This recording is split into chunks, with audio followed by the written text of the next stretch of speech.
South ఇండియాలోనే అతి తక్కువ ధరలకే రత్నాలందించే ఏకైక సంస్థ 6JVR. తీసుకోను. ఎన్డీఏ అంటే ఎన్డీఏలో తెలుగు రాష్ట్రాలకు సంబంధించిన ఇంకో 2 పార్టీలు ఉన్నాయి.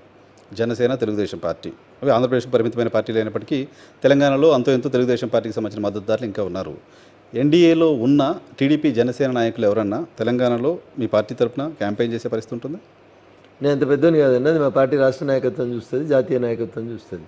నేను కార్యకర్తనే మెదక్లో పనిచేస్తున్నప్పుడు ఎవరైనా మాజీ తెలుగుదేశం పార్టీ అధ్యక్షుడు వచ్చానని నేను నీతో తిరుగుతుంటే రా అన్నా అంటాం మేము.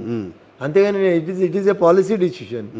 Our central party will take it final decision. వాళ్ళు కూడా జాతీయ పార్టీకి అనుకున్నారు, ఈ రాష్ట్రంలో కూడా ఉన్నారు. ఇన్ఫ్యాక్ట్ మీరు గడిచిన ఎన్నికల్లో జనసేనతో కలిసి ఇక్కడ అసెంబ్లీలో పోటీ చేశారు. సో ఆ నిమిషం ఎందుకు కలిసిరు, ఈ నిమిషం ఎందుకు కలుస్తలేరు అనేది నాకు తెలియదండి. ఇప్పుడు కూడా కలిసే ఉన్నారు, కానీ ఇక్కడ పోటీ చేస్తలేరు. వాళ్ళు పోటీ చేస్తలేరు. జనసేన మాత్రం కలిసి చాలా సంవత్సరాల నుంచి ఉంది. సో ఏమన్నా మీరేమైనా ఇన్వైట్ చేస్తారా? మీరు రావాలని కోరుకుంటారా? వారు కూడా పోటీ చేస్తారు కదా. జనసేన కూడా కంటెస్ట్ చేస్తుందా? పవన్ కళ్యాణ్ గారు పోటీ చేస్తారు కదా ఆంధ్రప్రదేశ్లో. పోటీ చేస్తున్నారు క్యాంపెయిన్ చేయడానికి. ఇంకా వారు ఎట్లా వస్తారు? ఇంకా ఆ రాష్ట్రం విడిచిపెట్టి ఈ రాష్ట్రం ఐ డోంట్ థింక్ సో. వస్తారని నేను అనుకోను. వస్తా అంటే అప్పుడు ఆలోచిస్తాం. పోయిన ఎలక్షన్స్లో వచ్చిపోయినారు కదా నా కోసం, చేయకుంటాకి వచ్చిపోయారు.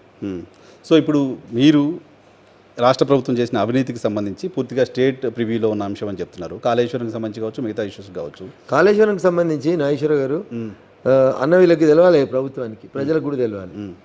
రేవంత్ రెడ్డి గారు మల్కాజ్గిరి పార్లమెంట్ సభ్యునిగా, పిసిసి అధ్యక్షునిగా దాని మీద సిబిఐ విచారణ చేయమని ఉత్తరం ఇచ్చొచ్చిండు కేంద్ర హోంమంత్రిత్వ శాఖ. ఎంపీగా ఉన్నప్పుడు పిసిసి ప్రెసిడెంట్ కూడా అయినప్పుడు నేను ఏమడుగుతున్నా, అదే ఉత్తరం కాపీ తీసి అప్పుడు ఎంపీ ఉంటుంది, ఆ ఎంపీ కొట్టేసి తెలంగాణ ముఖ్యమంత్రి అని అదే ఉత్తరం మళ్ళీ పంపు అంటున్నా. కాళేశ్వరం మీద విచారణ అవుతుందా కాదో చూద్దాం. మీ కాళేశ్వరం మీద విచారణ చేయాలని ఉందా లేదా? ఉంటే రిటైర్డ్ ఆయన అనుమానం ఏంటి? ఆయన తీసిపోయి సిబిఐకి రాస్తే భారతీయ జనతా పార్టీ బీఆర్ఎస్ని కాపాడిద్దని ఆయన అనుమానం. సో వ్యవస్థల మీద ఆయనకి ఇంట్రెస్ట్ లేదనుకోండి, ఆయనను ఎవరు కాపాడాలి? రేపు ఆయనను కూడా ఎవరు కాపాడారు? అల్టిమేట్గా ప్రధానమంత్రులైనా ముఖ్యమంత్రులైనా వ్యవస్థల మీద విశ్వాసాన్ని కల్పించాలి తప్ప పోగొట్టొద్దు. రేవంత్ రెడ్డి గారు అట్లా చేస్తే వారి విఘ్నత. సో మీరు ఏమైనా కంప్లైంట్ చేయబోతున్నారా ఏజెన్సీస్కి? మీరుగా మీ జిల్లా స్టేట్ రాష్ట్ర ప్రభుత్వం చేసిన? నేను 4 సార్లు చేసిన ఫోన్ ట్యాప్ చేస్తున్నారు అని చెప్పి సెంట్రల్ ఏజెన్సీ అప్పటి డీజీపీకి చెప్పిన, మొన్న ఎలక్షన్స్ అయిపోయినాక చెప్పిన, ఇప్పుడు రేపో మాపో ఇంకా సెంట్రల్ ఏజెన్సీస్ కూడా చెప్తాం. సెంట్రల్ ఏజెన్సీస్ కూడా చెప్తారు పార్టీగా, తప్పకుండా. వ్యక్తిగతంగా రఘునందన్ రావు గారు పార్టీగా చెప్తారు. Raghunandan Rao is BJP MP candidate. Whatever Raghunandan speaks it is on behalf of Bharatiya Janata party. అదేందన్నా, నేను రాష్ట్ర కార్యదర్శిని కూడా మా పార్టీలో. Right sir, thank you very much Raghunandan గారు మా కోసం సమయం కేటాయించినందుకు.